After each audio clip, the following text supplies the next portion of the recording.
Iran's regime is desperately trying to stop the growing tide of protests.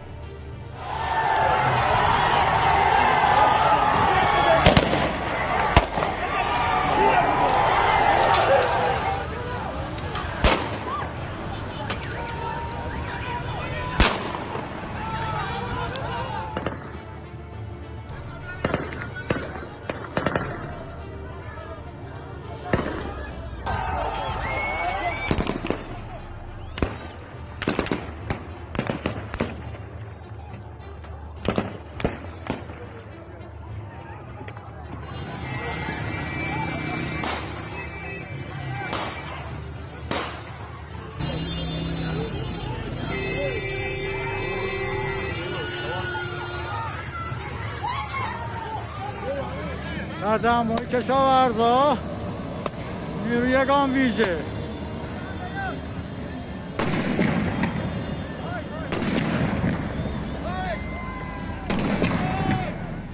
Iran's regime is promoting the State Security Forces, SSF, to the level of the Revolutionary Guards, IRGC, and the Army. Chief of Staff of Armed Forces, Mohammad Bagheri, announced the change on December 9, 2021, and regime media reported that the plan was approved and signed by Supreme Leader Ali Khamenei 3 weeks prior to that. There are high expectancies from the SSF, and in comparison to other armed forces, the SSF is expansive at all levels, and present in all aspects of people's lives, Bagheri said. Bagheri added that the changes are expected to make the SSF dynamic, powerful, and agile, and more cohesive and coordinate with other branches of the armed forces. Why has the regime suddenly decided to make such an alteration? There are two key contributing factors. First, Iran's society is a powder keg, a fact that the regime's own media and analysts are warning about. In recent years, Iran has been in constant turmoil, with sporadic and nationwide protests taking place at shorter intervals. The mullahs have only been able to keep the outraged population in check through excessive violence. During the November 2019 protests alone, the security and armed forces gunned down over 1,500 protesters. However, the regime has not been able to put down the flame of resistance and dissent across Iran. The mullahs are not addressing the country's fundamental economic problems. As a result, people constantly return to the streets to protest. The most recent protests in Isfahan were indicative of the state of outrage across the country.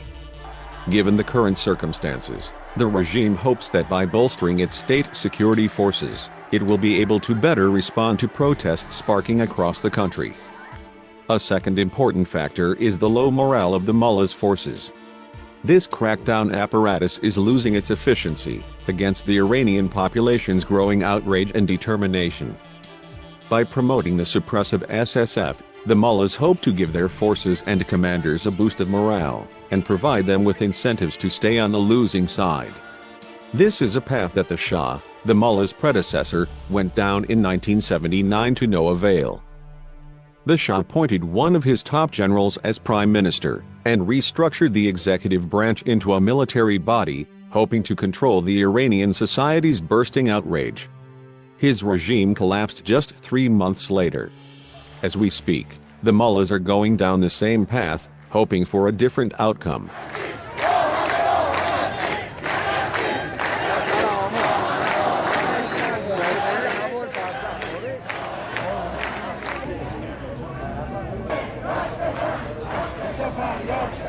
معلم داد بزن معلم داد بزن معلم داد